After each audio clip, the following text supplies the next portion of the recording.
Summer வந்தாச்சு. What's your plan for this holiday? எங்க கிட்ட விட்டுருங்க, நாங்க பாத்துக்கிறோம். GT Holidays, South India's #1 travel brand. நேற்றே பார்த்தோம் அதிமுக தொகுதியெல்லாம். இன்றைக்கி சலீம் சாரும் வந்திருக்காங்க. கூடுதலாக இதில் என்ன சார் இருக்குது? இதில் இப்போ பேசக்கூடிய தகவல், இப்போ தாமரை வந்து எத்தனை தொகுதியில் நிற்கிது? அது நம்மளே பேசியிருக்கோம். முதல்ல பேசியிருக்கோம், 100 இடத்த கேட்பாங்க, பாதியாக தான் பேசணும். ஒரு வருஷத்துக்கு மேலேயே ஆச்சு அந்த கூட்டணி வச்சு. அமித்ஷா வந்து எடப்பாடி பழனிசாமி அழைச்சிட்டு போய் இந்த ஹோட்டலில் எல்லாத்துலேயும் ஃபஸ்ட்டு அவங்க தானே, எல்லாத்துலேயும் பிரச்சாரத்தை பண்ணுறது அவங்க. அப்போ பாஜக முன்னாள் தலைவர் ஆட்சி கையெல்லாம் தூக்கி எல்லாம் வந்து பேசுனாங்கல்ல. அப்போலேருந்தே வந்து பாதிக்கு பாதி நிற்பாங்க, பாதிக்கு மேலே நிற்பாங்க அப்படிலாம் இருந்தது. இப்போ திடீர்னு வந்து 27 முடிச்சிட்டார் எடப்பாடி அப்படிலாம். எடப்பாடி வந்து ஆகா ஓகோன்னாங்க. இன்றைக்கும் வந்து எடப்பாடி வந்து வியூகம் கரெக்டாக தான் வகுத்துருக்கிறாருன்னு சொல்கிறாங்க. என்ன வியூகம் கரெக்டாக? என்ன சுருட்டிருக்காருல்ல சார் எடப்பாடி. பிஜேபி நீங்கள் சுருட்டினதா ஒரு பிம்பம் உங்களுக்கு தெரியுது. ஆனால் நீங்கள் உள்ளுக்குள்ளே போய் பார்த்தா தான் அவர் சுருண்டிருக்காரா அப்படிங்கிறது தெரியும். இப்போ நீங்கள் பாருங்கள், நீங்கள் என்ன சொல்கிறீங்க, மேலோட்டமாக பார்க்கும்போது 27 இடம் கொடுத்துருக்காங்க. கடந்த முறை 20 இடம் கொடுத்தாங்க, 7 இடத்த விட்டு கொடுத்துட்டாரு, அவ்வளோதானே. காங்கிரஸை விட ஒரு இடம் கம்மியாக தான் கொடுத்துருக்காரு. இப்படி தானே பேசுகிறீங்க. ஆனால் நீங்கள் அடிப்படை உள்ளே போய் பாருங்கள். இப்போ நீங்கள் அவங்க வந்து யாருக்கு சார்பில் போய் வந்து ஷீட் ஷேரிங்லாம் பண்ணாங்க? பாட்டாளி மக்கள் கட்சி, தினகரன், முக்கியமாக அந்த 2 பேர் தான் கூட இருந்தாங்க. இப்போ பாட்டாளி மக்கள் கட்சி 18 இடம்.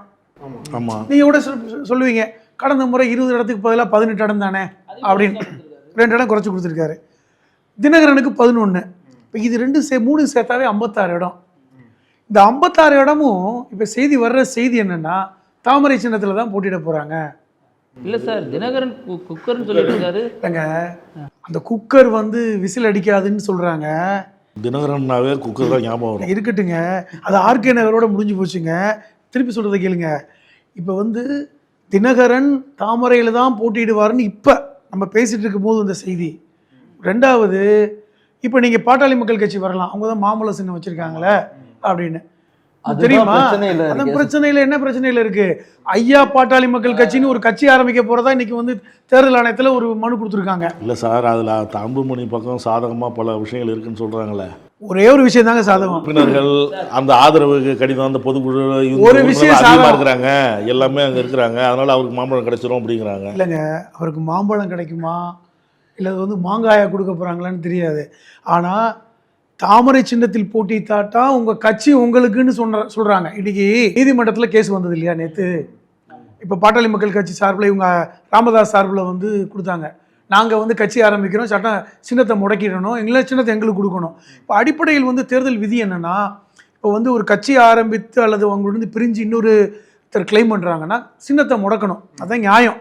இப்போ நம்ம பல்வேறு உதாரணங்களை பார்த்தோம்ல, அதிமுகவே ஜானகி ஜெயண்டு பிரித்ததெல்லாம் பார்த்தோம். அப்போ புறா சேவல்னு பிரித்ததை பார்த்தோம்ல. இப்போ வந்து சின்னத்தை முடக்கணும் அல்லது சின்னத்தை எங்களுக்கு கொடுக்கணும்னு ராமதாஸ் கேட்குறாரு. அப்போ நியாயப்படி பார்த்தா சின்னத்தை முடக்கணும். இப்போ என்ன கேட்க வர்றாங்கன்னா ரொம்ப சிம்பிள். எனக்கு வந்த செய்தி என்னென்னா, அன்புமணி தாமரை சின்னத்தில் போட்டியிட்டால் உங்களுக்கு மொத்தமாக வாங்கி கொடுத்துருவோம். தாமரை சின்னத்தில் போட்டிட்டு இப்போ கிடைக்காது, இல்லைன்னா உங்களுக்கு கட்சி முடக்கப்படும். ஐயாவுக்கு இவ்வளவு ஐயா ஏற்கனவே அம்மாட்ட போய் சரண்டர் ஆகி உட்கார்ந்துருக்காரு. ஆனால் இது ஒரு முக்கியமான விஷயம் என்னன்னா, இன்னைக்கு பாருங்க, அவருக்கு ராஜ்யசபா சீட் கொடுத்துருக்காங்க. இன்னொரு தகவல், இந்த தேர்தல் முடிஞ்சதுக்கப்புறம் அவருக்கு வந்து கேபினெட்டில் ஒரு மினிஸ்டர் பதவி கொடுப்போம் பேச்சு வருது. சார் இப்படியே சார் ஓபிஎஸ் பையனுக்கு தருவாங்கன்னு இப்போ திமுகவும் சேர்ந்துட்டாரு. இல்லைங்க, ஓபிஎஸ் வேலை வேறங்க. ஓபிஎஸ்க்கு சண்டை வந்து பாஜகவோட இல்லை, ஓபிஎஸ்க்கு சண்டை வந்து எடப்பாடியோட. அது பிரச்சனை எடப்பாடியோட தான். ஏன் அது சண்டை தீரலை அப்படின்னா, எடப்பாடி வந்து டெல்லிக்கு போனார் பார்த்தீங்களா 5 தடவை போய் சொன்ன ஒவ்வொரு விஷயம் இதுதான். எனக்கும் ஓபிஎஸ்க்கு சண்டை எங்கள் பங்காளி பிரச்சனை, நீங்கள் தலையிடக்கூடாது. எங்களுக்கும் சசிகலாவுக்குள்ள பிரச்சனை, எங்கள் பங்காளி பிரச்சனை, தலையிடக்கூடாது. ஆமாம், அதனால நீங்கள் வந்து அது தலையிடக்கூடாது. மற்றபடி நீங்கள் சொல்கிறதெல்லாம் நான் கேட்குறேன். இதுக்கு தான் அவர் போயிட்டு வந்தார். இப்போது நம்ம வந்து பல தடவை பேசியிருக்கோம், தாமரை சின்னத்தில் எப்படி பார்த்தாலும் ஒரு 60 இடம் போட்டிடுவாங்கன்னு. இங்கே தான் கேள்வி இருக்குது சார். நீங்கள் வந்து மனிதநேய மக்கள் கட்சியோட மாநில அமைப்பு செயலாளர், எல்லா அரசியல் கட்சிகளும் எதுக்காக போராடுவாங்க அப்படின்னா அங்கீகாரம் கிடைச்சிடணும். உரிய அங்கீகாரம் கொடுத்துட்டாங்க அப்படின்னா நம்ம ஒவ்வொரு தேர்தலுமா வந்து நம்மளோட சின்னத்தில் போட்டி போடலாம் அப்படின்ற ஒரு அங்கீகாரத்துக்காக தான் எல்லாரும் இது பண்ணுவாங்க. ஆனால் இப்போ நீங்கள் சொல்கிற கணக்குப்படி பாமக ஒருவேளை தாமரை சின்னத்தில் போட்டி போட்டாங்க அப்படின்னா அவங்களுக்கு ஆல்ரெடி வந்து ஏதோ ஒரு வகையில் வாக்கு வங்கி குறைச்சல இருக்குது. இப்போ மேற்கொண்டு இப்போ சமீபத்தில் கூட அவங்க அங்கீகாரத்தான் போராடுறாங்க. 2014ஆம் ஆண்டு அவங்களுக்கு அங்கீகாரம் போயிருச்சு. அந்த அங்கீகாரத்தை மீண்டும் கொண்டு வரணும் அப்படின்னா விஷயத்தை எனக்கு புரிஞ்சுக்கிறேன். தனி சின்னம் தான் போட்டி போடணும். புரிஞ்சுக்க முடியும் என்ன சொல்ல வரீங்கன்னா, இப்படி தனி சின்னத்துல போட்டிடாம வேற கட்சி சின்னத்துல போட்டிட்டா கட்சி அங்கீகாரம் வராதுல்ல. ஆமா, பாஜகவுடைய அடிப்படை நோக்கம் என்ன நினைக்கிறீங்க? அவங்க அஜெண்டா என்ன நினைக்கிறீங்க? மகாராஷ்டிரால சிவசேனையை ஒழிச்சிட்டு சிவசேனையை பாஜகவோட மிங்கிள் பண்ணணும்னு எப்படி? இல்ல மகாராஷ்டிரா கட்சிகளும் தமிழ்நாடு கட்சிகளும் ஒண்ணு. அதான் சொல்ல வரேன், பாஜகவுக்கு எல்லா கட்சியும் ஒண்ணுதான். இல்ல மாநில கட்சிகள் அதான் சொல்ல வரேன். இப்ப நீங்க சரத்குமாரை ஃபுல்லா முடிச்சு உள்ள சேர்த்தாங்க ரைட்டா? ஒவ்வொரு கட்சியும் எப்படிதான். இன்னைக்கு தமிழ் மாநில காங்கிரஸ் சைக்கிள் சின்னத்துல போட்டிக்கிட்டு இருந்தார்ல. ஒரு காலத்துல மூப்பனார் எப்படிங்க இருந்தாரு? காங்கிரஸை பிரித்து கொண்டு வந்த போது காங்கிரஸை விட பலமாக இருந்தவர் மூப்பனார். இன்னைக்கு அந்த கட்சி எங்க இருக்கு? எங்க போய் தேட வேண்டிய? காங்கிரஸ் பலமா இல்ல, அவரும் பலமா, 2 பேரும் பலமா இல்ல. சைக்கிள் சின்னம் முடங்கிடுச்சு, தாமரை சின்னத்துல வர்றாங்க. நோக்கம் என்ன? இருக்கிற சின்ன கட்சிகளை பூரா உடச்சி அடிச்சு சின்னத்தை பூரா முடக்கிட்டு கொண்டு வந்து கட்சியில ஐக்கியமாக்கி விடணும். அதுதான் அவங்க நோக்கம். அது அதிமுக வரைக்கும் வருது, அதை நீங்க பார்க்கணும். இல்லை அது இப்போ ஜிகே வாசனுக்கு 6 தொகுதிகள் கொடுத்துருக்காங்கன்னா அவருக்கு பேப்பர் கிளியர் ஆகலை அப்படிங்கிறப்ப நம்ம தேர்தல் ஆணையத்தின் மீது வைக்கக்கூடிய குற்றச்சாட்டுகள் இங்கே வலுவிழந்து போதில்லை. கூட்டணி கட்சிகளுக்கு இவங்க நினைச்சா தேர்தல் ஆணையத்தை பயன்படுத்திப்பாங்க அப்படின்னு இருந்தால் அவருக்கான சின்னத்தை கொடுத்துருப்பாங்கல்ல. கிளியர் ஆகலைங்கிறாரு. இதெல்லாம் ஒன்றுமே இல்லை. அவர் வந்து 5 இடமும் வந்து தாமரையில் தான் போட்டியிட. ஏன் அப்போ அதிமுக ரெட்டலையில் போட்டிட வேண்டியதானே? பாஜக பெரிய கட்சி, அதிமுக பெரிய கட்சியா மாநிலத்துல? சார் இங்கதான் வந்து யார் தலைமையில கூட்டணின்னே தெரிய மாட்டேங்குது. அது உங்களுக்கு மட்டும் இல்ல, தமிழக வாக்காளருக்கே தெரியாது. சொல்றாங்க அப்படின்னா கூட்டணிக்கு தலைமை அதிமுக தான். ஆனா இத்தனை கட்சிகள் இல்ல இத்தனை கட்சிகள்ல வந்தது பாஜகவுல தான் வந்துச்சு. அதனால பாஜக அந்த சட்டை பாஜக கொடுத்த சட்டை ரைட்டா? அதை பொறுத்தவரை அவர் தெளிவா சொல்லிட்டாரு, நாங்க வந்து தாமரை சின்னத்துல தான் நிக்க போறோம்னு. இப்போ வந்து இப்போ பாட்டாளி மக்கள் கட்சிக்கு தான் ரொம்ப பெரிய நெருக்கடி. நல்லா கவனிச்சு பாருங்க. இப்போ எப்படின்னா, அது நம்ம இளையவர் அன்புமணி பெரியவர் தான் அங்கே போய் செட்டில் ஆகிட்டார். அவர் ஐயா பாட்டாளி மக்கள் கட்சி, அது அப்படி தான் கொண்டு வராங்க. ஐயா பாட்டாளி மக்கள் கட்சி, இது அன்புமணி பாட்டாளி மக்கள் கட்சி. இப்போ என்ன நெருக்கடி? தான் மாம்பழ சின்னத்தை முடக்கணும். இப்போ மாம்பழ சின்னத்தை முடக்குவதற்கான எல்லா வேலையும் இன்னைக்கு பாஜக பண்ணிட்டாங்கல்ல. ஒரே நெருக்கடி என்ன? நீ தாமரை சின்னத்தில் போட்டிட்டு உனக்கு மந்திரி பதவி தரேன், ஏற்கனவே எம்பி பதவி கொடுத்தாச்சு. இப்போ அவர் ரூட் கிளியருங்க. சரி, அடிப்படையில் அவர் எம்பியாக இருந்தாலும் இந்தியாவிலே குறைந்த அளவில் அட்டண்டன்ஸ் போட்டவர் அவர் தான். அவர் தான் வந்து லாஸ்ட் பெஞ்சு. அப்போ அவருக்கு என்னங்க பிரச்சனை? அவர் வந்து தாமரை சின்னத்தில் போட்டிட்டாங்கன்னா இதில் போட்டிட்டாங்கன்னா அவருக்கு தேவை கட்சி அவர் கண்ட்ரோலில் வரணும். நாங்கள் கொடுத்துட்றோம். தேர்தல் ஆணையம் நீ இதை மட்டும் ஒத்துக்கோனா உங்களுக்கு கட்சியவே முழுக்க பண்ணி கொடுத்துட்றோம், ஐயாவை கலட்டி விட்டுடலாம். அவர் ஐயா பாட்டாளி மக்கள் கட்சின்னு ஆரம்பிச்சுட்டு போட்டோம். மாம்பழ சின்னம் தானே ஐயா, பின்னாடி தேர்தல் முடிஞ்சதுக்கப்புறம் வாங்கி கொடுத்துட்றோம். இந்த இடத்துக்கு நகர்ந்துட்டாங்க. இப்போ அதனால அவர் ரொம்ப தெளிவாக இருக்கார். அவருக்கு தினகரன் பொறுத்தவரை நல்ல ஒரு விஷயம் புரிஞ்சுங்க. சில நாட்களுக்கு முன்பு தினகரன் வந்து பேட்டி கொடுக்கும்போது என்ன சொன்னார்? எங்களுக்கும் பாஜகவுக்கும் தான் கூட்டணி, என்னைக்காவது எனக்கும் எடப்பாடிக்கும் தான் கூட்டணி சொல்லியிருக்காரா? அதில் ரொம்ப ஒளிவு மறைவுலாம் கிடையாதுங்க. அவரை நான் அந்த விஷயத்தில் பாராட்டலாம், உண்மையை தான் பேசுகிறேன். எங்களுக்கும் பாஜகவுக்கும் தான் கூட்டணி. அப்போ அதே மாதிரி தான் நடந்திருக்கு. இன்னைக்கு குக்கர் சின்னத்தில் வேணாம் இதில் போட்டிடுங்க. சரி, என்ன அடிப்படையில் அவங்க போட்டிடுறாங்கன்னா, எனக்கு ஒரு விஷயம் ரொம்ப தெளிவாக புரியுது. 2 விஷயங்க. நம்ம ஒரு அசியூம் பண்ணி பேசுவோம். அதிமுக கூட்டணி வெற்றி பெறுதுன்னு வைங்க, அதில் பெரும்பான்மை அதிமுகவுக்கு கிடைக்கலன்னு வைங்க. அப்போ ரோல் பிளே பண்ணுறதுக்கு தாமரை சின்னம் அவர்களுக்கு உபயோகமாக இருக்கும். 1. 2வது, இது ஒரு ஆப்ஷன். இன்னொரு ஆப்ஷன் என்ன? திமுக வெற்றி பெற்று ஆட்சி அமைச்சிட்டு எதிர்கட்சியாக வருவதற்கு அதிமுக ரெட்டலையை விட தாமரையில் இருக்கிற ஒரு 40 சீட் ஜெயிச்சுட்டாங்கன்னா எதிர்கட்சி தலைவர் எடப்பாடி கொடுத்துருவாங்களா? தரமாட்டாங்க. இப்போ யாரு கொடுப்பாங்க? அப்போ தினகரனை உட்கார வைக்க மாட்டாங்களா? இல்லை சார், ரொம்ப குறைச்சி மதிப்பிடுறீங்களா? 170 நிற்குது சார். 170 169 எடப்பாடி. அதாவது நிற்கிறது முக்கியம் இல்லைங்க, ஜெயிக்கிறது முக்கியம். நிற்கிறது பிரச்சனையே இல்லை. இப்போ நம்ம ஏற்கனவே வந்து இல்லை அதுக்காக தான் ரொம்ப சாமர்த்தியமாக இவர் வந்து அமைச்சர்கள் தொகுதி, முக்கியமாக அமைச்சர்கள் தொகுதி, இப்போ விஜய் பெரம்பூர் இதெல்லாம் கூட்டணிக்கு இல்லை, அதெல்லாம் கரெக்டு தான். அதாவது அதுக்காக எடப்பாடிக்கு வந்து ஒன்றுமே தெரியாதுன்னு நம்ம சொல்லிட முடியாது. அப்போ அவரை நான் வந்து காலவாரி விடும்போது இவர் அவருக்கு அவங்கள காலவாரி விடுறாரு. இப்போ அடிப்படையில் நீங்கள் சார் சொன்ன மாதிரி தான். இப்போ பெரம்பூர் தொகுதியில் போய் விஜய் நிற்க போகிறதா தகவல் வந்துகிட்டே இருக்கு, நம்மளும் பேசிக்கிட்டே இருக்கோம். அங்கே போய் பாட்டாளி மக்கள் கட்சியை கொடுத்து பாட்டாளி மக்கள் கட்சிக்கு பெரம்பூரில் கிளையே கிடையாதான். அங்கே போய் யாரை நிப்பாட்டி வைக்கிறது அப்படிங்கிறது ஒரு சிக்கல். சமூக மக்கள் இருக்கிறதா சொல்கிறாங்களே. சமூக மக்கள் அங்கே பெரம்பூரில் பார்த்தீங்கன்னா 40 விழுக்காடு சிறுபான்மை மக்களும் தலித் மக்களும் இருக்காங்க, உழைக்கும் வர்க்கம் இருக்குது. அதுதான் பெரம்பூர். நீங்கள் அவங்க வெற்றி பெற்ற வரலாறை பாருங்கள். கடந்த 1962 இப்போ வரை திமுக 10 தடவை வெற்றி பெற்றிருக்கு, 5 முறை அதிமுக வெற்றி பெற்றிருக்காங்க. பாட்டாளி மக்கள் கட்சி எத்தனை தடவை வெற்றி பெற்றிருக்கும், கண்டெஸ்ட் பண்ணியிருப்பாங்கன்னு நினைக்கிறீங்க? ஒரு தடவைன்னு நினைக்கிறேன். அது கூட வெற்றி பெற்றாங்களா அப்படின்னு எனக்கு தெரியல. இப்போ அந்த இடத்துல போய் நீங்கள் வந்து பாட்டாளி மக்கள் கட்சிக்கு தள்ளி விடுறீங்க, தாமரையை தள்ளி விடுறீங்க. நீங்க சொல்றத வச்சு என்ன புரிஞ்சுக்கிறேன்னா, இப்ப திமுக கூட்டணியில இருக்கவங்க எல்லாம் ஆட்சியை பிடிக்கணும்னு போட்டிடுறாங்க, அதிமுக கூட்டணியில இருக்கவங்க எல்லாம் கட்சியை பிடிச்சிக்கணும்னு கூட்டணியில இருக்காங்க போல. இப்ப அதிமுகல எடப்பாடி கட்சி தான் முக்கியம் நிக்கிறாரு, பாமகல அன்புமணி கட்சி தான் முக்கியம் நினைக்கிறாரு, பாஜக தவிர மத்த எல்லாருமே தங்களோட கட்சியை நிப்பாட்டிக்கணும், அதுக்கு என்ன வேணாலும் பண்ண நினைக்கிறாங்க போல. இல்லை, இருப்பிடம் முக்கியம்னா இப்போ உதாரணம் ஒன்று சொல்கிறேன். ராஜபாளையம் வந்து பொது தொகுதி. அங்கே யாருக்கு ஒதுக்கியிருக்காங்க? ஜான் பாண்டியனுக்கு ஒதுக்கியிருக்காங்க. அவர் வரலாற்றில் முதல் முறையாக ஒரு தனி தொகுதி இல்லாமல் பொது தொகுதியில் போட்டிடுறாரு. அப்போ பாராட்டணும், நம்ம பாராட்டுறோம், ஒரு பக்கம் பாராட்டிடுவோம்.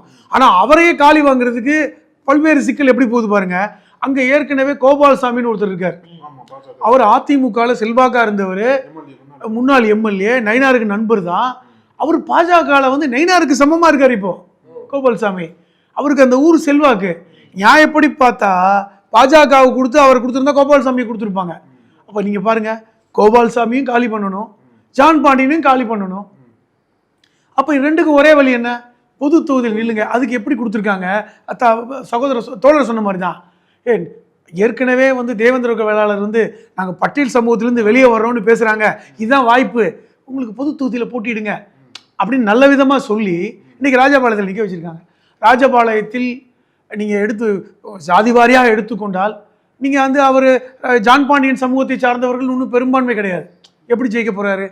அது ஒரு முக்கியமான கேள்விக்குறி. இப்படித்தான் ஒன்று நினைக்கிறேன். இப்போ நீங்கள் காரைக்குடி எடுத்துக்கிங்களேன், காரைக்குடி முக்கியமானது. இது காரைக்குடி நீங்கள் இப்போ மக்கள் இது கொடுத்துருக்காங்கல்ல, காங்கிரஸ் கடந்த முறை காங்கிரஸ் வெற்றி பெற்றாங்க. நம்ம காரைக்குடியில வேற ஒரு பலமான வேட்பாளர் ஹெச் ராஜா வந்து போட்டிட்டாரு. அப்போ இப்ப ஹெச் ராஜா வந்து ஹெச் ராஜா வந்து இவனுக்கு வேண்டாம், உடம்பே நல்லானா கூட எனக்கு சரியில்லை அப்படின்னு இப்ப போட்டி போடல. இப்ப பாருங்க, அங்க அதே கடந்த முறை வந்து தினகரன் அணியிலிருந்து ஒரு 44,000 வாக்குகள் வாங்கினாங்க. இப்போ அது அந்த சமூக வாக்குகள் வந்துச்சு. இப்போ எப்படி போகுது? சீமானங்க தான் போட்டிட போறாரு. அவர் கடந்த முறை 2021 23,000 வாக்கு வாங்கியிருக்காரு அவங்க கட்சி. இது ஒரு பெரிய இன்ட்ரெஸ்டிங்கான தொகுதி காரைக்குடி. இப்போ இது எப்படி 4 முனை போட்டியாக மாறுது அப்படிங்கிறதும் முக்கியமானது. இப்படி தொகுதிக்கேற்ற மாதிரி அவங்களுடைய அரசியல் லாபத்தையும் பார்த்துக்கிறாங்க, அதான் முக்கியம். அது அவர்களுடைய லாபம், அவர்களுக்கு சொரிஞ்சு விடுறது, இதெல்லாம் நடக்குது. இன்னைக்கு பாஜக பிரித்து கொடுத்த தொகுதியெல்லாம் பாருங்கள். நீ இதில் எடப்பாடி நான் பாராட்டுறேன், உண்மையிலே பாராட்டுறேன். எப்படின்னா நமக்கு 60 தொகுதியில் தாமரையில் நிற்க போகிறாங்க, முடிஞ்ச அளவுக்கு சேதாரத்தை கொடுக்கணும். புதுக்கோட்டையில் கொடுத்துருக்காங்க. புதுக்கோட்டை வந்து வாய்ப்பே இல்லை. புதுக்கோட்டையில் போய் யாரை வேட்பாளரையும் இப்போ யாரும் விரும்பலையாம். புதுக்கோட்டையில் ராமநாதபுரத்தை தொடர்ச்சியாக தோல்வி அடைஞ்சிக்கிட்டே இருக்காங்க. திருவாரூரில் கொடுத்துருக்காங்க, தஞ்சாவூர் அறந்தாங்கி எங்க அறந்தாங்கியில் பட்டுக்கோட்டை தஞ்சாவூரில் அதான் சொல்கிறேன். அறந்தாங்கியில் திருநாவுக்கரசர் கோட்டை, அறந்தாங்கி, கரம்பக்குடி தனி தொகுதி. கரம்பக்குடியில் பெரும்பான்மையாக இருப்பவர்கள் இஸ்லாமியர்கள், அங்கே கொடுத்துருக்காங்க. இப்போ இதெல்லாம் வந்து எடப்பாடி நம்மட்டு சிரிப்போட கொடுத்துட்டாரா? நேற்று அதிமுக கூட்டணியில் வேட்பாளர் அறிவிச்சப்பையே எந்தெந்த தொகுதியில் திமுக கூட்டணி ஜெயிக்க போகுதுன்னு டிக் பண்ண ஆரம்பிச்சிட்டாங்க எல்லாருமே.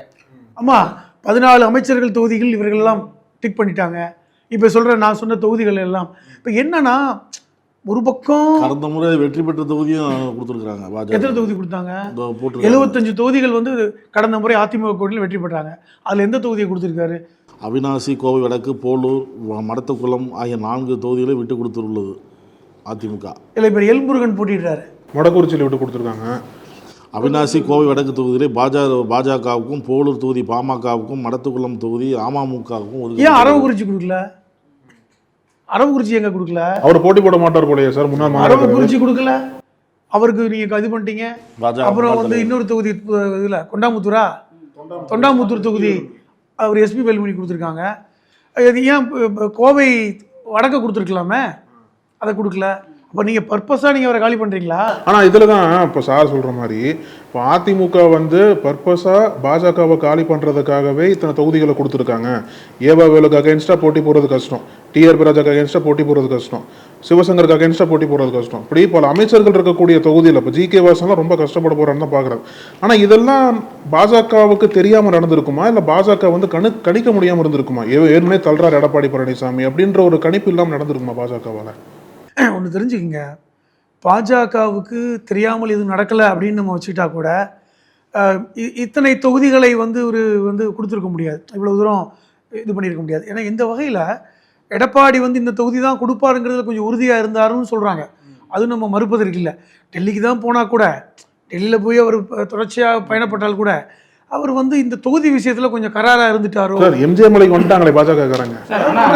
இன்னொரு ஆங்கிள் இருக்குல்ல சார், நம்ம ஒரு சைடு இப்படி பார்க்குறோம், இன்னொரு பக்கம் மேற்கு மாவட்டங்களில் பாஜக கேட்ட இடங்கள் எடப்பாடி கொடுக்காம இருந்திருக்கலாம். ஆனால் தென் மாவட்டங்களை குறி வச்சு பாஜக இறங்கிருக்கு. ஏன் தென் மாவட்டங்களில் கொடுத்தாங்கன்னு சொல்லுங்கள். தென் மாவட்டங்களில் எடப்பாடிக்கு ரொம்ப வீக்காக இருக்குங்க. நீங்கள் கவனிச்சு பாருங்க, இந்த 10.5% கொடுத்தது எடப்பாடி பேரை சொன்னாவே கல்லெடுத்து விட்டுருவாங்க. கடந்த முறை இந்த இது நம்ம தேவர் திருமகன் பூஜைக்கு எடப்பாடி போனார்ல, காலை வைக்க முடியல. ஏன்னா அவ்வளவு முக்குளத்தூர் சமூகம் சொல்லக்கூடிய தேவர் கல்லர் அகமுடையர் சமூகத்தில் எடப்பாடிக்கு அவ்வளவு கெட்ட பேர்.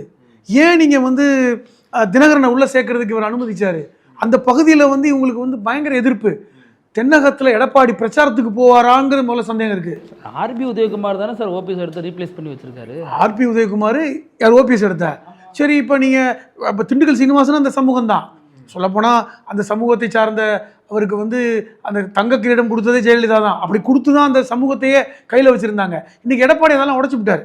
இப்போ அதனால் தென்னகத்தில் ரிஸ்க் எடுக்க விரும்பலை. அதுக்கு பெரிய உதாரணம் 2024 பாராளுமன்ற தேர்தலில் பலாப்பழ சின்னத்தில் போட்டிக்கிட்டு அதிமுக 3வது இடத்துக்கு போச்சா இல்லையா? ஓபிஎஸ் 2வது இல்லையா? தென் மாவட்டங்கள் ரிஸ்க் எடுக்க விரும்பலையா? தென் மாவட்டங்களில் பாஜக கேட்டு வாங்கியிருக்கா. ஏன்னா மேற்கு மாவட்டம் ஆல்ரெடி அவங்க கண்ட்ரோலில் இருக்குது. இப்போ தென் மாவட்டங்களில் இல்லை இப்போ தென் மாவட்டங்களில் தினகரன் இருக்காரு. அப்போ முக்குளத்தூர் சமூகத்தில் இந்த இல்லைங்க 14க்கு மேற்பட்ட தொகுதிகளில் பாஜக இல்லை. 2 விஷயங்க. ஒன்று, நயினார் நாகேந்திரன் முக்குளத்தூர் சமூகத்தை சார்ந்தவர் ஒன்று. 2வது அவர் திருநெல்வேலி அந்த பெல்ட்டு. அப்போ இந்த பகுதியை சார்ந்த ஒருத்தர் இன்னைக்கு பாஜகவுடைய மாநில தலைவராக இருக்கார். 2வது தினகரனுக்கென்று செல்வாக்கு கோவில்பட்டியில் இருக்குது, அதே மாதிரி டெல்டா பகுதியில் இருக்குது, தென்னகத்தில் இருக்குது. இப்போ இவங்களுக்கெல்லாம் வட தமிழகத்தில் இல்லை. இப்போ நீங்கள் நல்லா கவனித்து பார்த்தா தெரியும், வட தமிழகத்தில் நீங்கள் இவங்க அமமுகவோ பாஜகவோ நிற்கலை. குறிப்பாக பாட்டாளி மக்கள் கட்சிக்கு தள்ளி விட்டுருக்காங்க பெரும்பாரியாக பார்த்தீங்கன்னா. இப்போ நீங்கள் திருவண்ணாமலையிலேருந்து எடுத்துக்கோங்க, ரிஷி எடுத்துக்கோங்க, எல்லாமே பாட்டாளி மக்கள் கட்சி தான். அப்போ அங்கே நம்ம இவங்க செல்வாக்கு தேவையில்லை, நம்ம நின்றுக்கலாம்னு நினைக்கிறோம். அதே மாதிரி கொங்கு பெல்ட்டில் அதிமுக கொஞ்சம் நிற்கிறாங்க, அதையும் நம்ம பார்க்குறோம். சென்னை முழுவதும் பார்த்தீங்கன்னா இன்றைக்கி மயிலாப்பூரை தாண்டி அதிமுக தான் நினைக்கிறேன். இது நம்ம பெரம்பூர் சென்னையில் 16 தொகுதிகளில் 13 அதிமுக சார். 3 மட்டும்தான். என்ன காரணம்னா தென்னகத்தில் எடப்பாடிக்கு இங்கே பாருங்களேன், அதிமுக ஒரு ஒரு சமூக கட்சியாக சுருங்கிருச்சு நம்ம சொல்லிக்கிட்டே இருக்கோம். அது கொங்கு பெல்ட்டில் தான் சுருங்கிருச்சு அப்படின்னு சொல்கிறோம். இப்போ இது உதாரணம் இல்லையா? இன்றைக்கி எடப்பாடிக்கு கோயம்புத்தூர், திருப்பூர், ஈரோடு இந்த பகுதியில் தான் செல்வாக்கு, இதை தாண்டி தென்னகத்துக்கு வர முடியாதுன்னு சொல்கிறோம்ல, அதுக்கேற்ற மாதிரி பிரிச்சிருக்காங்க. இன்றைக்கி தென்னகத்தில் பிரித்ததெல்லாம் நீங்கள் பார்த்தா அப்படி தான் இருக்கும். அந்த பகுதியை பாட்டாளி மக்கள் கட்சிக்கு இங்கிட்டு வன்னியர் பகுதியில் கொடுத்தாங்க. அந்த கொங்கு பெல்ட்டில் அதிமுக நிற்கிது, சென்னையில் அதிமுக நிற்கிது. இன்றைக்கி டெல்டாவில் கொஞ்சம் பகுதி, தெற்கு பகுதி, நெல்லை வரைக்கும் பாஜகவுக்கு பிரித்து கொடுத்துருக்காங்க. அப்போ இப்படி சமூகம் சார்ந்து தான் பிரிச்சிருக்காங்க. அப்போ அது தெரிஞ்சு தான் இன்றைக்கி அந்த பிரிவினை நடந்திருக்கு. அதனால தான் ஒரு ஏருக்கு மாறாக புதுக்கோட்டை, ராமநாதபுரம் எல்லாம் இன்றைக்கி பாஜகவுக்கு கொடுத்தது ஒரு எது ஏற்கனவே அதிமுக கொங்கு மாநிலத்துக்குள்ள மாவட்டங்களுக்குள்ள அடங்கிருச்சுன்னு சொன்னீங்க. இப்போ இந்த எலெக்ஷன்லேயும் அப்படி பிரிச்சா இன்னும் அதிமுக சுருங்கிட்டே தானே போகும். சுருங்கத்தானே செய்யணும். பாஜகவுக்கு அதெல்லாம் விருப்பம். ஆபத்து அதுங்க தமிழ்நாடு நலன் சார்ந்தா இவங்கெல்லாம் இப்போ இது சீட்டை பிடிச்சிருக்காங்க. இல்லை இருந்தாலும் அதிமுக பாருங்களேன், அது எப்படின்னா அவன் பலம் குறைஞ்சாதான் நான் பலமாவேன், நான் பலம் குறைஞ்சாதான் அவன் பலமாவான்ங்கிறது அவங்க ஃபார்முலா.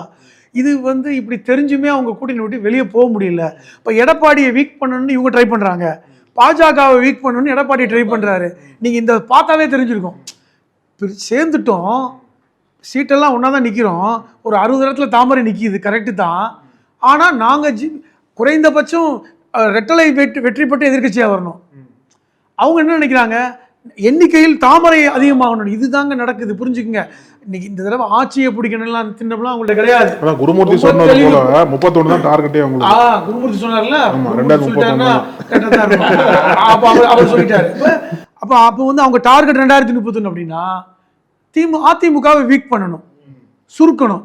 இப்போ உதாரணத்துக்கு வச்சுக்கங்களேன், இப்போ அதிமுக வந்து எதிர்க்கட்சியாக வர முடியல, இப்போ வந்து திமுக வெற்றி பெற்றாங்க, எண்ணிக்கையில் வந்து ஒரு வேளை வந்து சமமாகவோ இல்லை குறைவாகவோ இருந்தால் நினைச்சு பாருங்களேன், எதிர்க்கட்சி தலைவராக வந்து ஒரு பாஜகவை சார்ந்தவரை கொண்டு வந்துட்டாங்கன்னா எடப்பாடி விட மாட்டாரு சார்.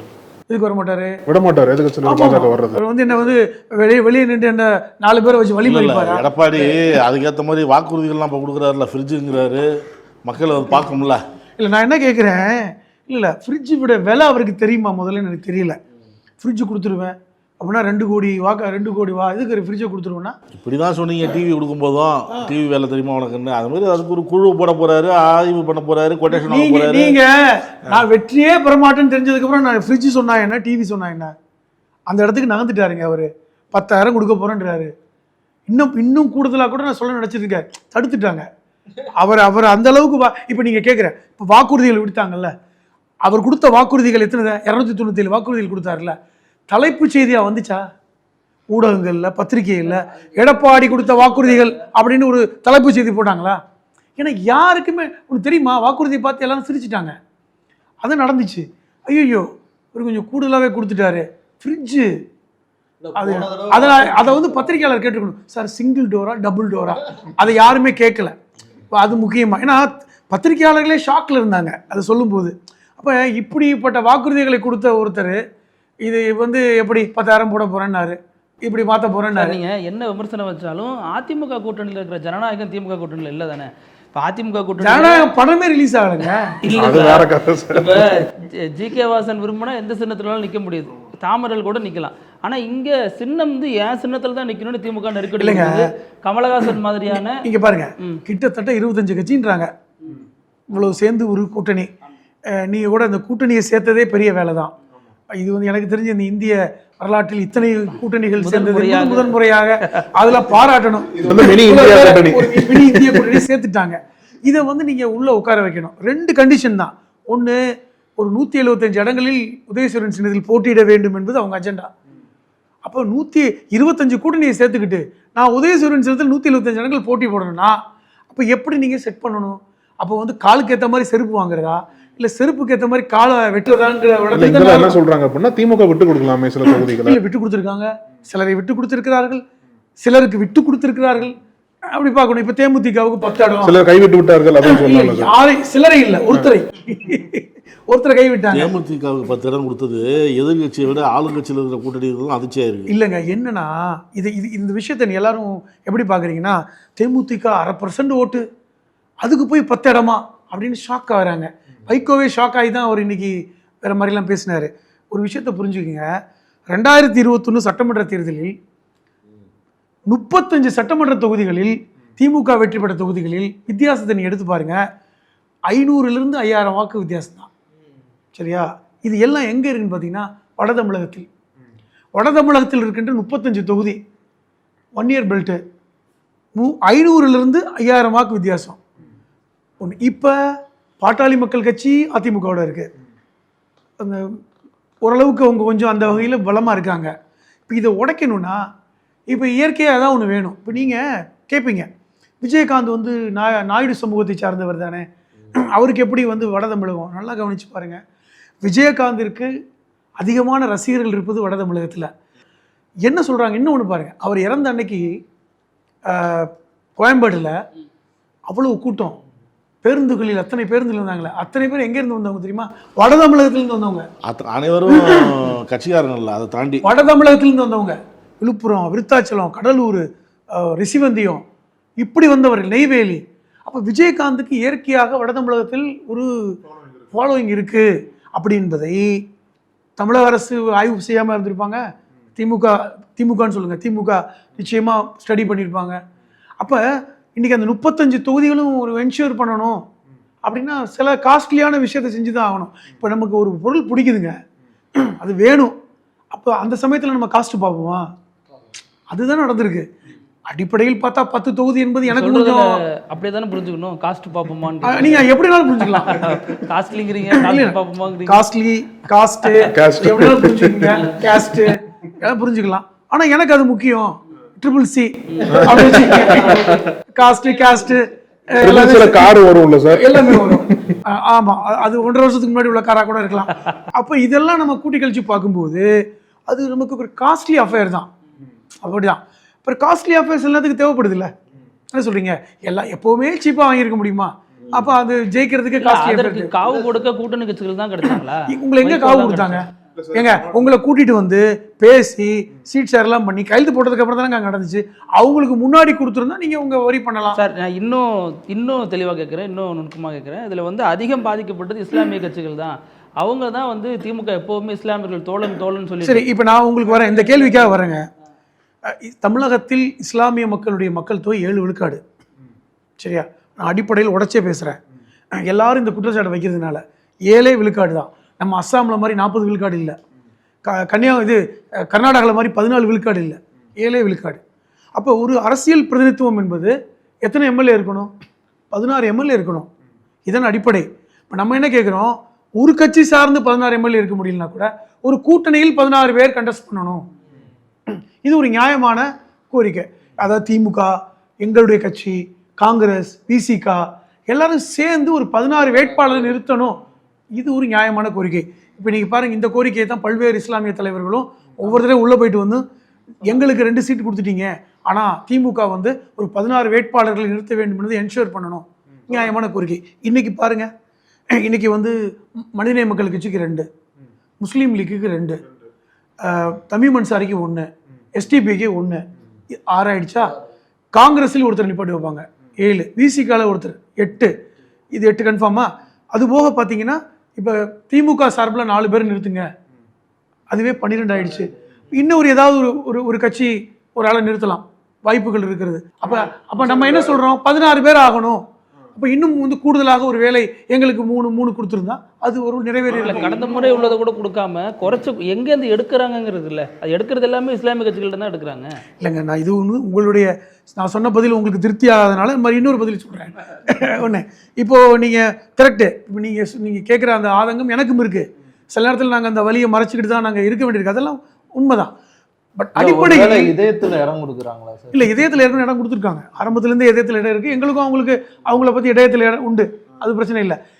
சிறுபான்மை சமூகத்துக்கே வந்து திமுக மேலே இதயத்தில் இடம் உண்டு. காரணம் நீங்கள் நினச்சி பாருங்களேன், நீங்கள் திருப்பி சொல்கிறேன், இது ஒரு பக்கம், ஒரு கோரிக்கை நிச்சயமாக ஏற்றுக்கொள்ள வேண்டிய ஒரு விஷயம்தான். இப்போ இன்றைக்கும் இந்தியா முழுவதும் இருக்கின்ற அச்சுறுத்தல் சிறுபான்மை மக்களுக்கு இருந்துக்கிட்டு இருக்கா இல்லையா? மகாராஷ்டிராவில் 2014 5 விழுக்காடு இடஒதுக்கீடு கொடுத்தாங்க காங்கிரஸ் காலத்தில். இப்போது சில மாதங்களுக்கு முன்பு இந்த 5 விழுக்காடு இடஒதுக்கீடு நீக்கியது பாஜக அரசு. ரைட்டா? இது ஒரு அச்சுறுத்தல்.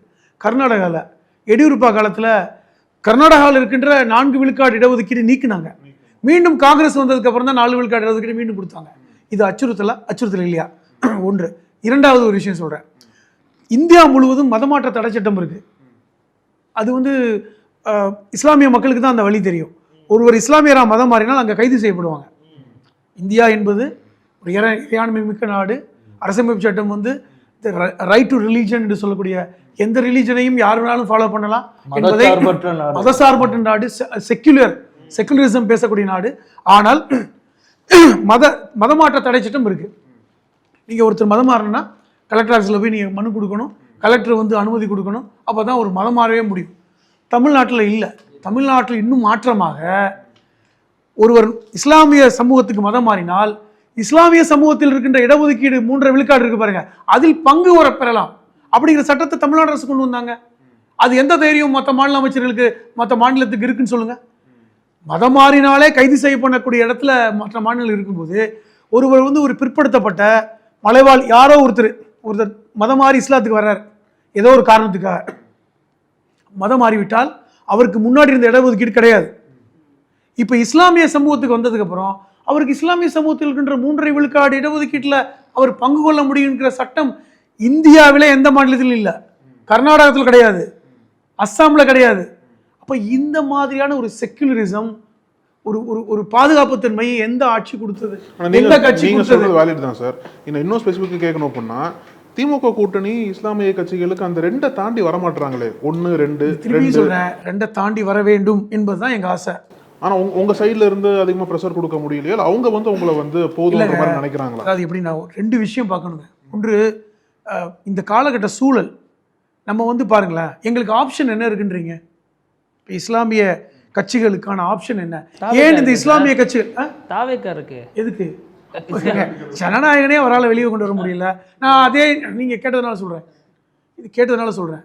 நான் அவரை பற்றி பேச விரும்பாமல் தான் இருந்தேன், கேட்டதுனால சொல்கிறேன். இதே மகாராஷ்டிராவில் 5 விழுக்காடு நீக்கும் போது இவர் அறிக்கை கொடுத்தாரா? கொடுக்கல. மைக்கேல் பட்டியில் இவர் தான் சிறுபான்மை சமூகம், இவர் ஜோசப் விஜய் இதில் பெரம்பூரில் போட்டியிட போகிறேன், அங்கே கிறிஸ்துவ மக்கள் 15% இருக்காங்க சொல்கிறார்ல. மைக்கேல் பட்டி மதமாற்ற பிரச்சனை எப்படி பற்றி எரிஞ்சுது தமிழ்நாட்டில்? இதே பழைய முன்னாள் பாஜக தலைவர்கள்லாம் எப்படி போய் நின்றாங்க? பல நடிகைகள் சகோதரிகள்லாம் வந்து மைக்கேல் பட்டியை வந்து இப்படி மாற்றிட்டாங்க அப்படின்னு வந்தாங்கல்ல.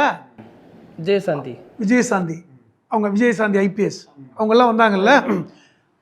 நீதிமன்றம், உச்சநீதிமன்றம் மைக்கேல் பட்டியில் உள்ள அந்த பெண் குழந்தை இறந்து போனதுக்கு மதமாற்றம் இல்லை அப்படின்ட்டு வந்து பதிவு பண்ணாங்களே. சிபிஐ வந்து சொன்னுச்சு. ஆமா, யாரோட சிபிஐ? பாஜகவோட சிபிஐ. நேர்மையாக செயல்பட்டுருக்காங்க சொன்னாங்க. நேர்மையாக செயல்பட்டுருக்காங்க, பாராட்டணும். விஜய் சிபிஐ நேர்மையாக செயல்பட்டுருக்கிறது, இது கண்டனம். மோடி சார் அப்படிங்கிறது ஏதாவது ஒரு அறிக்கை இல்ல, அவரோட பாயிண்ட் ஆஃப் வியூல அது கோர்ட் விசாரணையில போயிட்டு இருக்கு, நாங்க எதுவும் பதில் சொல்ல முடியாது இந்த சிபிஐ வழக்கு மாதிரி. சிபிஐ வழக்கு மாதிரி அது வாய்ப்பு தான். அவர் சிபிஐ வழக்கு போயிட்டு வர்றாருல, அங்கே போய் உட்கார வச்சோன்னே அவருக்கு என்ன நடக்குதுன்னு உங்களுக்கு தெரியுமா? எந்த மாதிரி ஆர்டர் பண்ணுறாங்கன்னு? காலைல ஒரு டீ கொடுக்குறாங்களா, ஒரு 1 hour 2 மணி நேரம் கழிச்சு யாரும் பேசுறது இல்லையா, மறுபடியும் ஒரு டீ கொடுக்குறாங்களா? இல்லை சார், இவ்வளோ பண்ணியும் அவர் கட்சியில் அல்லது அவர் ஆதரிக்கக்கூடிய நபர்கள் இஸ்லாமியர்களாக இருக்காங்கல்ல விஜய. ஏன்னா அவர் வந்து குல்லா போட்டுக்கிறாரு, நோன்பு திறக்கிறாரு. என்ன கேட்குறேன், துணை நிற்கிறாரு. என்ன கேட்குறேன், நல்லா கவனிச்சு பாருங்க. நாங்கள் எங்கள் கட்சியில் இருக்கோம், யாராவது குல்லா போட்டிருக்கோமா? நான் குல்லா போட்டு போயிருக்கோமா? கட்சி தலைவர் ஒரு சமூக தலைவர் முறையில் ஒரு குல்லா போடுறாருன்னு வைங்க, நாங்கள் யாருமே போடுறது இல்லை. ஆனால் நீங்கள் நல்லா கவனிச்சு பாருங்கள், பாஜகவுக்கு ஆதரவு எடுக்கிற சிலர் குல்லா போட்டே தெரிவாங்க. இந்த வேலூரில் ஒருத்தர் இருக்கான், குல்லா போட்டே தெரிவானுங்க. விஜயோட இப்போ ஆதரவு கொடுக்கலாம், குல்லா போட்டே தெரிவாங்க. டே, நீ குல்லா போடலைனாலும் பரவாயில்லடா அப்படின்னா கேட்க மாட்டாங்க. எக்ஸசைஸ் பண்ணால் கூட குல்லா போட்டிருப்பானுங்க, ஜிம்முக்கு போனால் கூட குல்லா போடுறானுங்க. அசலை விட போலி தான் வந்து எப்பவுமே வந்து பளபளப்பா இருக்கும் சொல்றாருல்ல. அசலை விட போலி தான் பளபளப்பா இருக்கும். அது வந்து சுத்தமான செய்யப்பட்ட நெய்யில் செய்யப்பட்டதுன்னு சொல்லுவாங்க. இப்போ நீங்க சொல்றீங்களா சார், ஆட்கள்லாம் இருக்காங்கல்ல, அவங்களோட பாயிண்ட் ஆஃப் வியூவில் பாஜக வந்து நல்ல கட்சி நம்புறாங்களா, இல்லை எங்களுக்கு எதிரியா இல்லை அவங்க வந்து நல்லதான் பண்றாங்க அப்படின்ற மாதிரி நம்புறாங்க? இல்லைங்க, அங்கீகாரம் பணம்.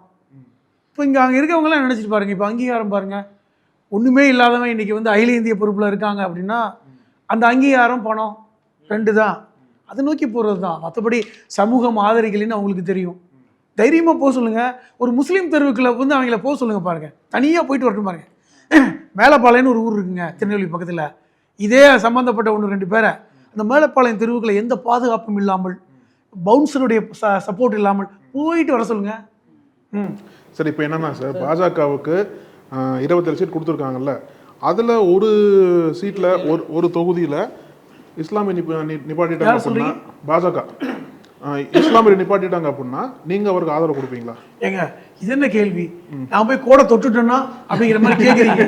ஏங்க நீங்கள் பாருங்க, இந்தியா முழுவதும் இன்னைக்கு வந்து இருக்கின்ற பாஜகவுடைய மாநிலங்களில் எத்தனை முஸ்லீம்களை அவர்கள் வந்து அமைச்சர்களாக்கியிருக்காங்க. ஒரு சிறுபான்மை டிபார்ட்மெண்ட்டு கூட கிடையாது. ஒரு காலத்தில் நஜ்மா அப்துல்லாலாம் இருந்தாங்க, கிடையாது. முக்தார் நபி காணாமல் போயிட்டார். அவர் கூட, ஆமாம், அவர் காணாமே போயிட்டார். சொல்ல போனால் அவர் இப்போ எங்கே இருக்காருன்னு தெரியல. அதே மாதிரி எத்தனை சட்டமன்றத்தில், உத்தரப்பிரதேசத்தில் எத்தனை சட்டமன்றத்தில் ஒருத்தர் கூட கிடையாது. அவங்க அவங்க அவங்க தெளிவாக இருக்காங்களே, நான் கொடுக்க மாட்டேன்றாங்க. எப்படி இப்போ இவங்க வெக்கங்கிட்டு போய் நிற்கிறானுங்கன்னு தெரியல. கொடுக்கவே மாட்டேன்னு நினைக்கிறாங்க, ஆனாலும் போய் நிற்கிறாங்க. சென்ட்ரல்லையுமே யாரும் இல்லை, அது குறைக்கிறாங்க. காங்கிரஸ் இல்லாத இந்தியா மாதிரி சிறுபான்மை மக்கள் பிரதிநிதித்துவம் இல்லாத இந்தியா தான் அது.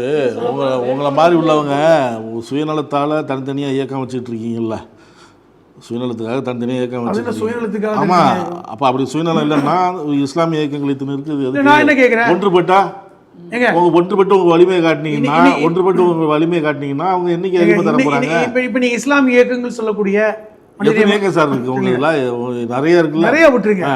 ஒரு டாப் 5 சொல்லுங்க. மனிதநேய மக்கள் கட்சி, இந்திய முஸ்லீம் லீக், பாஜக, எஸ்டிபிஐ, இதானே மெயினா உங்க 4-5 கட்சி தானே. இன்னைக்கு அந்த 4 பேரும் எங்க நிக்கிறாங்க? திமுகவோட இருக்கும். அப்புறம் என்னங்க 6 சீட்டு கொடுத்துருக்காங்க, 4 பேர் இருக்காங்க. நீங்க ஒரு கட்சியா போனாலும் 6 சீட்டு கொடுக்க போறாங்க. கேட்குறேன். 5 பேர் நாங்கள் சேர்ந்துட்டோங்க, 5 பேரும் சேர்ந்து ஒரே கட்சி ஆகிட்டோம், நாங்கள் ஒரே பேனரில் வர்றோம் அப்படின்னா நாங்கள் 50 சீட்டு கொடுத்துருவாங்களா என்ன? சார் தமிழ்நாடு ரீதியாக பேசுறீங்க, அந்த 6 பிரிச்சு கொடுத்துருக்காங்க. இல்லை தமிழ்நாடு ரீதியாக சொல்றீங்க. ஓவைசி இருக்காரு அகில இந்திய அளவில் ஒரு முஸ்லீம் கட்சி. ஓவைசி செய்த தவறை நாங்கள் செய்வதில்லை, நீங்கள் புரிஞ்சுக்கங்க. இப்போ ஓவைசி என்ன செய்கிறாரு? தனியாக நின்று சிறுபான்மை மக்கள் வாக்குகளை பிரிக்கிறார். நீங்கள் நான் இன்னும் சொல்லுவேன், ஒவைசியை காங்கிரஸ் சேர்த்து கொள்ளலாம்னு கூட சொல்லுவேன். இல்லை பிரிச்சு ஜெயிச்சு வராருல ஹைதராபாத். எங்க இப்படி சொல்கிறேன், ஒவைசியை காங்கிரஸ் இந்தியா கூட்டணியில் சேர்த்து கொள்ளலாம்ங்கிறது என்னோட கருத்து. ஆனால் உங்களுக்கு என்ன தெரியுது, ஒவைசியை சேர்த்துக்க மாட்டேன்றாங்கன்னு. அவர் வைக்கிற டிமாண்ட் பெருசு. இப்போ நாங்கள் 20 இடம் கொடுத்தா தாங்க வருவோம் அப்படின்னா 20 இடம் கொடுத்துருவாங்களா? அப்போ உடனே நாங்கள் வெளியே போய் நிற்கிறது. இப்போ நாங்கள் 5 பேர் இருக்கோம்ல, 5 பேரும் நாங்கள் ஒரே கட்சியாக இருக்கோன்னு வைங்க, அல்லது ஒன்றா ஒரு கூட்டமைப்பில் இருக்கோம், கட்சியாக இல்லை, போய் நின்று திமுக கூட்டணியில் நாங்கள் 5 பேர் ஒன்றா இருக்கோம், 20 இடம் வேணும் தர்றீங்களா, நாங்கள் வெளியே போவோம். 6 கொடுப்போமா? 5, 6, 7 மொத்தமாக வந்துட்டீங்க, உன்னை சேர்த்து கொடுப்போன்னு 7, 20. அப்போ போங்க. முடியாதுல்ல. அப்படித்தான் ஓவைசி வெளியே நிற்கிறாரு. ஓவைசி அனுசரித்து சூழ்நிலையை புரிந்து கொண்டு, அப்போ உங்கள் நோக்கம் என்ன? நீங்கள் போய் அவங்களோட சேர்றது இல்லை, உங்கள் நோக்கம் அவங்களோட பிரிக்கிறது. இப்போ இன்னைக்கு வரைக்கும் ஓவைசி வீட்டில் ஒரு ரைடு நடந்த விஷயத்தை பார்த்துருக்கீங்களா? தமிழ்நாட்டில் சீமான் வீட்டில் ரைடு நடந்ததை பார்த்துருக்கீங்களா?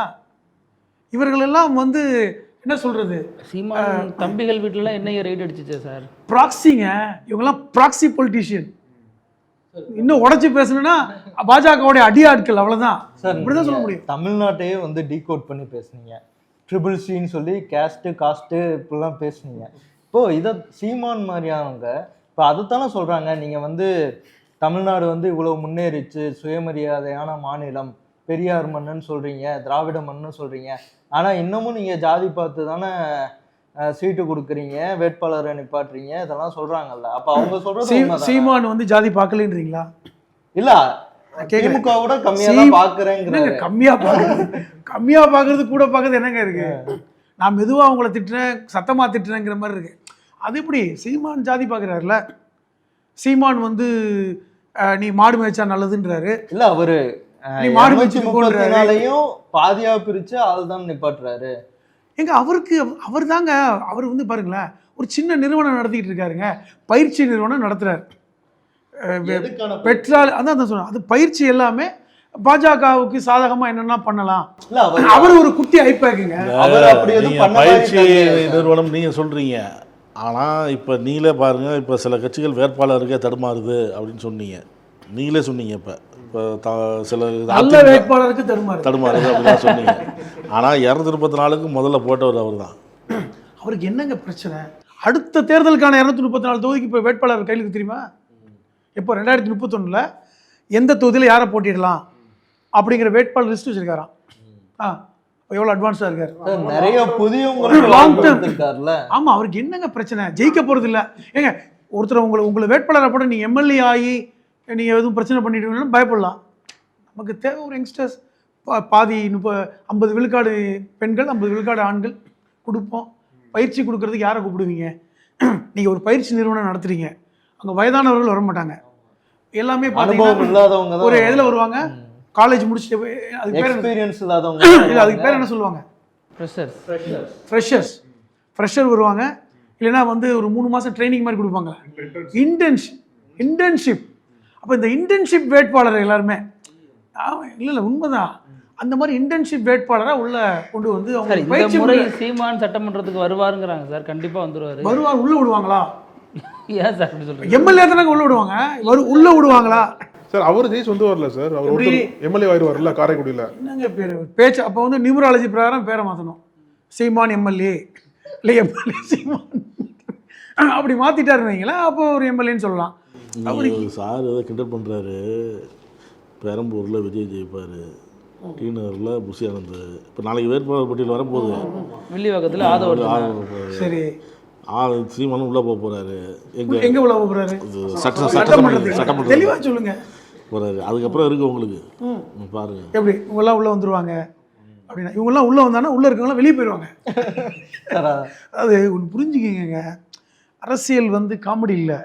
அரசியல் அவங்களும் சொல்கிறாங்க. சொல்றேன் நான் சொன்ன 4 பேர் சாதாரணமாக தேர்தல் வேலை பார்க்குறாங்க, எவ்வளோ கடுமையாக தேர்தல் வேலை பார்க்குறாங்க, பெரம்பூரில் தீவிரமாக பார்க்குறாங்க. அவங்க பெரம்பூரில் உள்ளே போகும்போது என்ன சொல்கிறாங்க, அங்கே தான் ரசிகர் மன்றம் அதிகமாக இருக்குது, வாக்கு வங்கி அங்கே தான் இருக்குது. இப்போவே அவருக்கு 40,000 ஓட்டு இருக்குங்களா? எனக்கு 40,000 ஓட்டு இல்லைங்க, 2 லட்சம் ஓட்டு இருக்குது. அது ஓட்டு போடுவாங்களா? பெரம்பூரில் கிட்டத்தட்ட 2 லட்சம் வாக்குகளா மொத்தம்? அவங்கெல்லாம் போடுவாங்க. 40,000ன்றீங்க, 2 லட்சம் பேர் இருக்காங்க. ராஜ்மோகன் பேசுறதெல்லாம் பார்த்தீங்களா எப்படி இருக்கு பாருங்களேன். திருப்பி நான் சொல்கிறேன், ஆசைப்படுறதுக்கு யாருக்கும் தப்பு இல்லை. நீங்கள் அத்தனைக்கும் ஆசைப்படலாம். அப்படி சொன்ன சாமியார் இன்னைக்கு எங்கே இருக்காருன்னு தெரியல. அத்தனைக்கும் நீங்கள் ஆசைப்படுங்க, தப்பே கிடையாது. நீங்கள் பெரம்பூரில் முதல்ல எனக்கு தெரிஞ்சு, நான் இப்போ எழுதி வச்சுக்கோங்க, விஜய் இந்த சட்டமன்ற தேர்தலில் போட்டியிட மாட்டார். விஜய் இந்த சட்டமன்ற தேர்தலில் போட்டியிட மாட்டாருங்க சார். அவரு தான் போட்டியிடுவேன்னு சொல்றாரு சார். அவர் 234 தொகுதியிலையும் போட்டியிடுறாருங்க. அவருடைய முகம்தான் அப்படின்னு சொல்லிட்டு அப்ப எப்படிங்க ஒரு தொகுதியில போட்டிடுவாரு? 234 தொகுதியிலும் நான் தான் போட்டிடுறேன் அப்படின்னு ஒருத்தர் சொன்னா தேர்தல் ஆணையம் அக்செப்ட் பண்ணுவா? தேர்தல் ஆணையம் 2 தான் தருவேன்னு சொல்றாங்க. ஆனா பொதுச் செயலாளர் 4 தொகுதி கேட்கிறாராம். எங்க தலைவர் 4ல போட்டியிடணும் அப்படின்னு ரூல்ஸ் எல்லாம் மாற்ற சொல்றாராம் சார். 234 போட்டியிடட்டுமே நான் சொல்றேன். அவ்வளோலாம் வேணாம் சார். இப்போ செங்கோட்டையன் என்ன சொல்றாருன்னா 10 மணிக்கே திருத்துறையூர் தான் முதல்வர்னு, அதுக்கப்புறம் கவுண்டிங்க. அதாவது அதிமுக இருக்க வரைக்கும் செங்கோட்டையன் நம்ம பெரிய அளவில் மதிச்சோம்.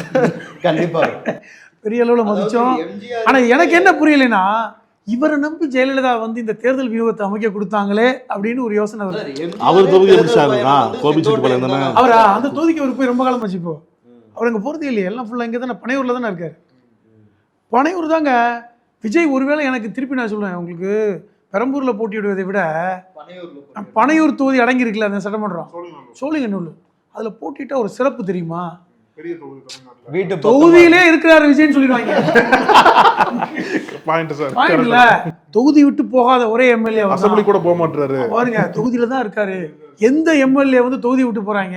அவர் பாருங்க, வருஷத்துல 364 தொகுதியில இருக்க ஒரே எம்எல்ஏ எங்கால் தான் அப்படின்னு சொல்ல முடியும். எனக்கு தெரிஞ்சு அது பெட்டர். நான் கேட்ட கேள்வியில இருந்து ரொம்ப தூரம் வந்துட்டோம்னு நினைக்கிறேன் சார். அதான் அந்த சாதி வாரியான இதை தானே பார்த்து நிப்பாட்டுறாங்க அப்படின்னு அவர் சொல்றது வந்து சரிதான். அதாவது ஒரு விஷயம் புரிஞ்சுக்கிங்களேன், தமிழ்நாட்டு அரசியலில் சாதி அரசியல் இல்லை அப்படின்லாம் சொன்னால் நம்ம வந்து அரசியலே தெரியாதவங்கன்னு ஆகிடும். சாதி அரசியலை வைத்து தான் அப்படின்னா தனி தொகுதி இருக்க தேவையில்லையே, எல்லாமே சாதி அரசியல் தான். இப்போ நீங்கள் எப்படி வந்து இஸ்லாமியர்களை குறிப்பிட்ட தொகுதி கொடுக்குறீங்க? ஆம்பூரில் அனுப்பி வைக்கிறீங்க, ராம்நாடு, பாளையங்கோட்டை, நவாஸ்கரினா ராமநாதபுரம் தான் அப்படிங்கிறதே ஒரு அரசியல் தான். அடிப்படையில் இன்னைக்கு தமிழ்நாட்டில் வந்து இஸ்லாமியர்கள் பெரும்பான்மையாக இருக்கிற சட்டமன்ற தொகுதி ராம்நாடு தான். அஃப்கோர்ஸ் முதல் தொகுதி எங்கன்னா இது நம்ம இது பிரதிநிதித்துவமா பார்க்கறதா அல்லது சாதி பெரும்பான்மை மத பெரும்பான்மை அடிப்படையில் நிப்பாட்டுறதா பார்க்கறது?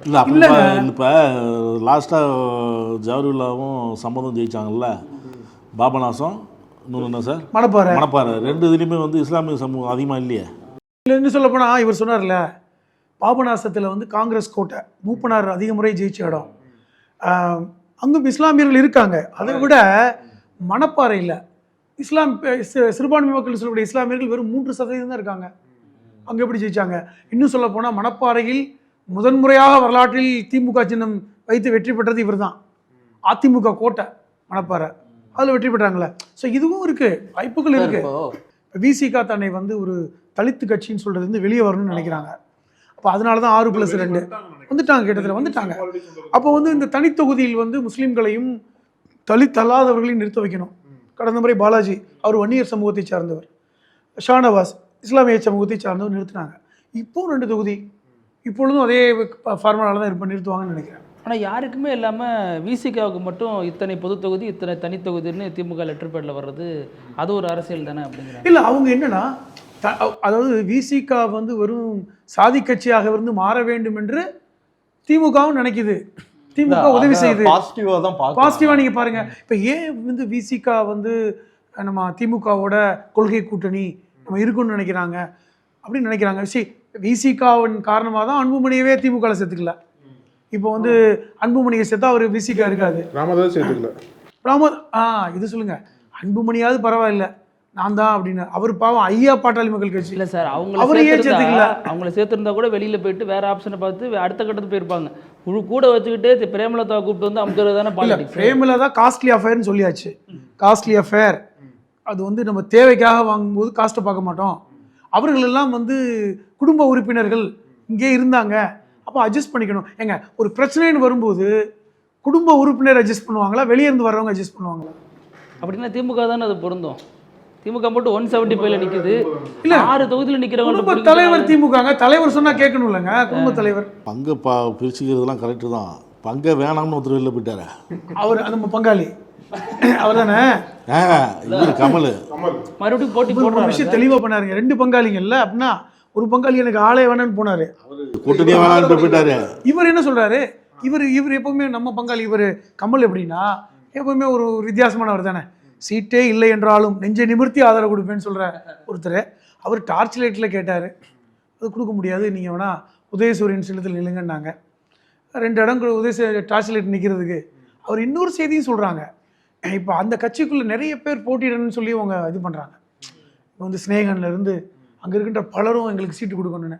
இந்த பஞ்சாயம் வேணாம், இப்போ தீர்க்க முடியாது, எங்களுக்கு சீட்டே வேணாம் அப்படிங்கிற இதுவும் வருது. நீங்கள் மற்ற விஷயத்தை கவனிச்சுக்கிங்க. சீட்டு கம்மியாக இருக்கு, வேட்பாளர் அதிகமாக இருக்காங்க, கமிஷன் கலெக்ஷன் கரப்ஷன்ங்கறாங்க. அது அவங்க ட்ரிபிள் சி. இது வேணால் கவனிச்சுக்கிங்க, எங்களுக்கு வேணால் இப்போ வேண்டாம் அப்படின்னு கூட சொல்கிறாங்க. மொத்தத்தில் நாங்கள் ஆதரவு. அவர் கண்டிப்பாக வந்து இப்போ அவர் ஆதரவு தானங்க வானதியாக வந்து இடத்த மாற்றினாங்க. அப்போ திரும்ப அறிக்கையில் மறுபடியும் சொல்கிறாருல, அவர் நிற்க வைக்கணும், ஜெயிக்க வைக்கணும், கூட்டணி கட்சிகளை ஒரே சின்னத்தில் நிற்கணும்னு சொல்கிறது. அது வந்து ஒரு கர்ட்டசியில் சொல்கிறது. ஃபஸ்ட்டு வரவேற்றார். அதுதான் ஒரு கருணை. அதாவது சக தோழர்களுக்கு ஒரு மன பிரச்சனை வரும்போது நம்ம ஆதரவு கொடுக்குற அந்த ஒரு என்ன சொல்கிறாங்க, ஒரு மன ஆறுதல். இப்போ உங்களுக்கு பிரச்சனை இருந்தால் அவர் ஏன் சார் தியாகம் பண்ணும் பாவம் கமல்? அவர் பல படங்களில் தியாகம் பண்ணியிருக்காரு, பார்த்துருக்கீங்களா? என்ன சார் அவர் ஒன்றும் தியாகம் பண்ணலைங்க. நீங்கள் இன்னொன்று யோசிச்சு பாருங்க, திராவிட கட்சிகளுக்கு மாற்றாக வந்தவர் கமலுங்க. நீங்கள் எடுத்து பார்த்தா தெரியும். திராவிட கட்சிகளுக்கு மாற்றாக ஒரு கட்சி ஆரம்பித்தவர் கமல். இன்னும் சொல்லப்போனால் அவர் எப்பொழுதுமே திராவிடத்தை ஆதரித்தவரெலாம் இல்லை. சூழல் வந்துட்டார் ஒன்று. அது மட்டும் இல்லாமல் அவருக்கு கிடைக்க வேண்டியது கிடைச்சிருச்சு, புரியுதா உங்களுக்கு? அதனால் அவர் வந்து போட்டியிடாதனால ஒன்றும் பெரிய இழப்புலாம் இல்லை. அவரை பொறுத்தவரை அவருக்கு பல சாதக பாதங்களை பார்க்கும் பொழுது போட்டியிடாவது இருப்பது நல்லதுன்னு நினச்சிருக்கலாம். இல்லை சார், எனக்கு ஒரு விளக்கம் சொல்லுங்களேன். பாஜகவோட பி டீமாக இருந்த கமல் திமுகவுக்கு வர்றாரு, பாஜகவோட நெருக்கமாக இருந்த ஓபிஎஸ் இங்கே வர்றாரு, பாஜகவே இருந்த மைத்ரேயன் இங்கே வர்றாரு, இப்போது பிரேமலதா விஜயகாந்தும் வராங்க. பாஜக பி டீமு பாஜக ஆட்களை வச்சுக்கிட்டு பாஜகவை எதிர்க்கிறது என்ன மாதிரியான அரசியல்? ஏங்க உங்களுக்கு அமித்ஷாவுக்கும் மோடிக்கும் தான் அரசியல் தெரியுமா? ஏன் ஸ்டாலினுக்கு அரசியல் தெரியாதுன்னு நினைக்கிறீங்களா? அரசியலில் எல்லாமே சாத்தியங்க. இப்போ பாருங்களேன், அரசியலில் வந்து ஒரு விஷயம் அதான் இன்றைக்கி யாரோ சொன்னாங்க, அப்போ வந்து இது கொள்கை கூட்டணி அல்ல, இது வந்து இதுவும் அரசியல் தான் அப்படின்னு. தேர்தல் சமயத்தில் எப்பொழுதுமே வந்து நீங்கள் சில விஷயங்களை பார்க்க முடியாது.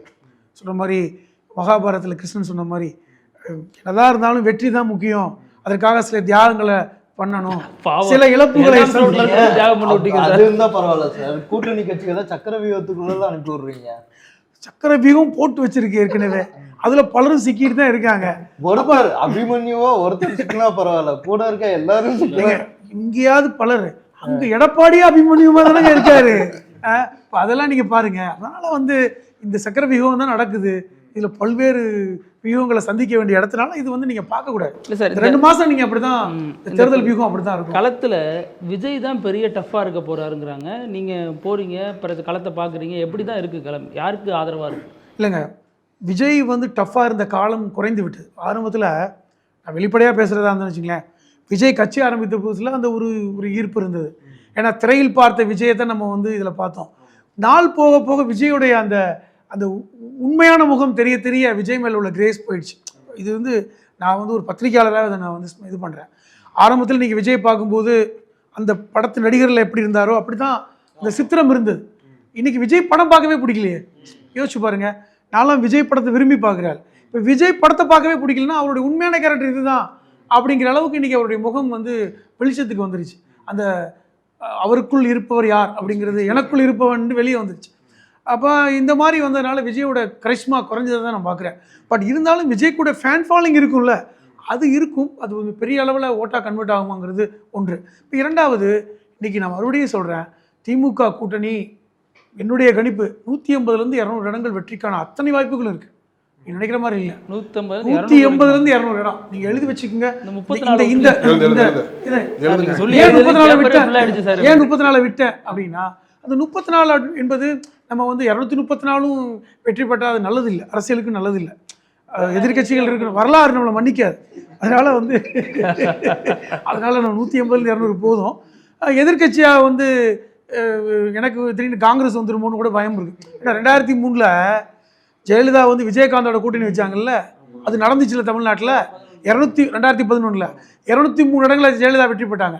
விஜயகாந்த் வந்து 29 இடங்களை வெற்றி பெற்றார். திமுக எத்தனை இடம் வெற்றி பெற்றாங்க? 23. அப்படி ஒரு நிலை வந்துடுமோ அப்படிங்கிற ஒரு வாய்ப்பும் இருப்பதாக நான் உணர்றேன்.